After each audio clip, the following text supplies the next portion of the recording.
ना हो इसके लिए सावधान रहना जरूरी है। रोजमर्रा की आपाधापी में कुछ देर बैठकर सोचना समझना भी जरूरी है कि आपके आसपास क्या हो रहा है और जो कुछ भी हो रहा है उससे हमारी जिंदगी, हमारा परिवार कैसे प्रभावित हो सकता है।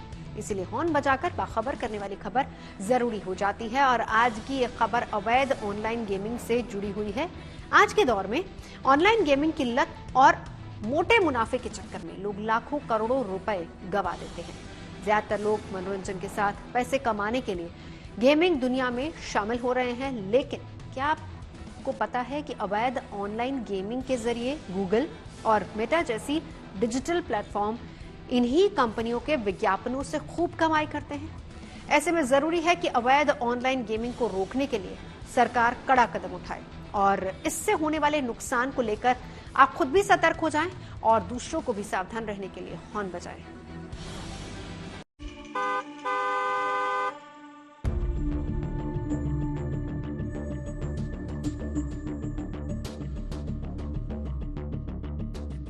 स्ट्रेस और भागदौड़ वाली लाइफ के बीच ऑनलाइन गेम्स का क्रेज युवाओं के सिर चढ़कर बोल रहा है।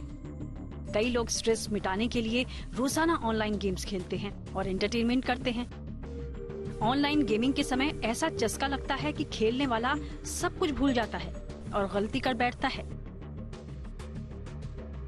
ऑनलाइन गेमिंग में कई लुभावने ऑफर्स और रिवॉर्ड्स दिए जाते हैं जो मिनटों में आपको लाखों की चपत भी लगा सकते हैं।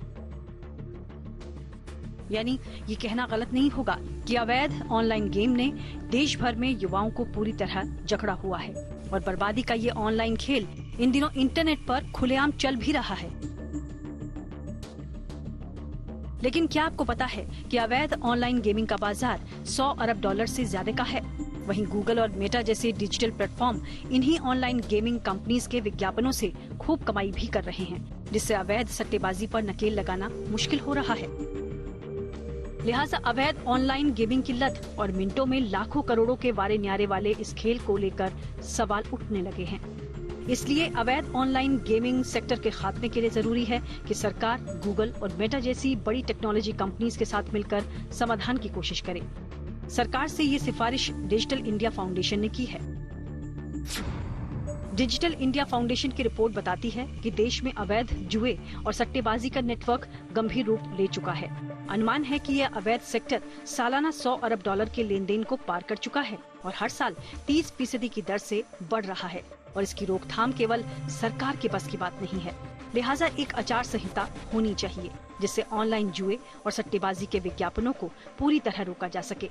उदाहरण के लिए जीएसटी न देने वाले प्लेटफॉर्म्स की आसानी से पहचान की जा सकती है। जब ये आईपीएल सीजन चालू होता है तो बहुत एडवर्टाइजिंग दिखती है सोशल मीडिया पे, इंटरनेट पर।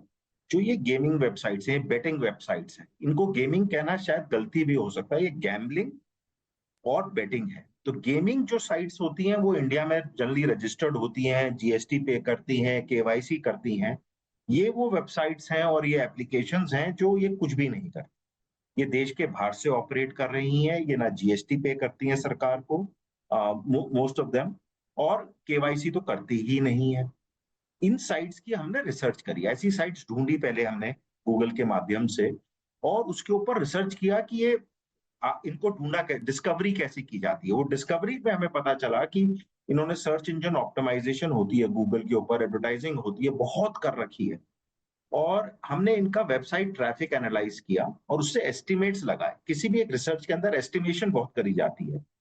वो एस्टिमेट्स में हमें समझ में आया कि एक तो इनका जो वेब ट्रैफिक है 1.6 बिलियन 2 बिलियन के आसपास है। डिजिटल इंडिया फाउंडेशन के डायरेक्टर अरविंद गुप्ता का कहना है कि ऑनलाइन जुए और सट्टेबाजी के कारण मनी लॉन्ड्रिंग और अवैध भुगतान में बेतहाशा इजाफा हो रहा है।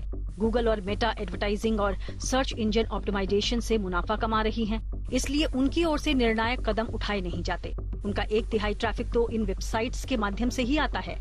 लगभग 600 प्लेटफॉर्म ऑफशोर यानी विदेश से चल रहे हैं और वो सीधे सीधे जीएसटी की चोरी कर रहे हैं। के बहुत मिरर साइट्स हैं, जैसे कोई एक परी मैच है तो परी मैच 1, परी मैच 2, परी मैच 3, इसमें भी ये ट्रैफिक को डाइवर्ट करते रहते हैं। एक बैन हो जाती है, सरकार कुछ एडवाइजरी निकालती है तो दूसरी चालू कर देते हैं। और तीसरा, इनकी एडवर्टाइजिंग जो लीगल केवाईसी वाली जीएसटी की जो गेमिंग करते हैं, जो एक्चुअल गेमिंग करते हैं इंडिया के अंदर, जो फेयर गेमिंग प्रैक्टिसेस फॉलो करते हैं, और ये लोग जो करते हैं शायद कंज्यूमर को चीट भी करते होंगे, वो लोग जो है उनसे इनका 20:1, अगर 21 रुपए खर्च हो रहे हैं तो 1 रुपया तो ये इंडियन वाली वेबसाइट खर्च कर रही है, 20 रुपए ये लोग खर्च कर रहे हैं। 20:1 खर्चा ज्यादा करते हैं फेसबुक पर, गूगल पर और ऐसे इन्फ्लुएंसर प्लेटफॉर्म्स पर। और ये रिसर्च में बहुत क्लियर आया है। तो इनको हम इलीगल कहते हैं। ये जनरली ओवरसीज बेस्ड रहती हैं, नॉन रजिस्टर्ड होती हैं और ये फेयर नहीं होती। डिजिटल इंडिया फाउंडेशन की रिपोर्ट में ये भी कहा गया है कि इन्फ्लुएंसर इसका असर जाने बगैर ही उन्हें प्रमोट भी कर रहे हैं। वहीं ऑनलाइन सट्टेबाजी और जुए के प्लेटफॉर्म निगरानी और कार्रवाई से बचने के लिए कई मिरर वेबसाइट बनाकर अपना काम कर रहे हैं। अगर उन पर पाबंदी लगती है तो लोगों को आकर्षित करने के लिए उनकी मिरर वेबसाइट उपलब्ध है। पिछले साल संसद के शीतकालीन सत्र में सरकार ने बताया था कि 1 अक्टूबर 2023 के बाद कोई भी विदेशी ऑनलाइन गेमिंग प्लेटफॉर्म जीएसटी विभाग में पंजीकृत नहीं हुआ है। जीएसटी इंटेलिजेंस के महानिदेशालय ने 2023-24 की अपनी रिपोर्ट में कहा है कि 658 विदेशी कंपनीज की जीएसटी चोरी को लेकर तफ्तीश की जा रही है। डिजिटल इंडिया फाउंडेशन की रिपोर्ट में ये भी कहा गया है कि साइट्स को ब्लॉक करना एकमात्र समाधान नहीं है। उनका सुझाव प्लेटफॉर्म्स की व्हाइट लिस्टिंग का है। इसका मतलब है कि ऐसे प्लेटफॉर्म की सूची बनाई जाए जो वैध हैं और नियमों के दायरे में काम करते हैं। रिपोर्ट में कहा गया है कि नॉर्वे, डेनमार्क, बेल्जियम और अमेरिका का अनुभव बताता है कि साइट्स को ब्लॉक करना एकमात्र समाधान नहीं हो सकता।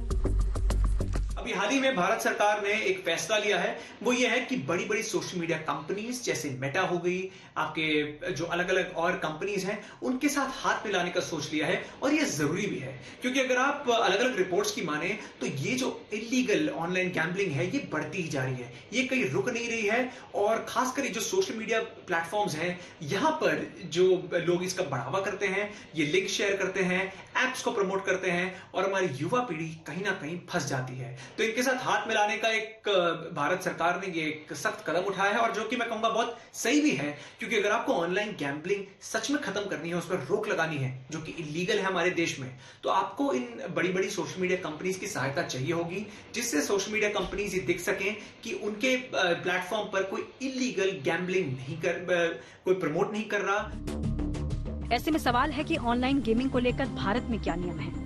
भारत में ऑनलाइन गेमिंग को लेकर पिछले साल सरकार ने कुछ नियम जारी किए थे, जिनमें जुए और सट्टेबाजी पर बैन लगाया गया था।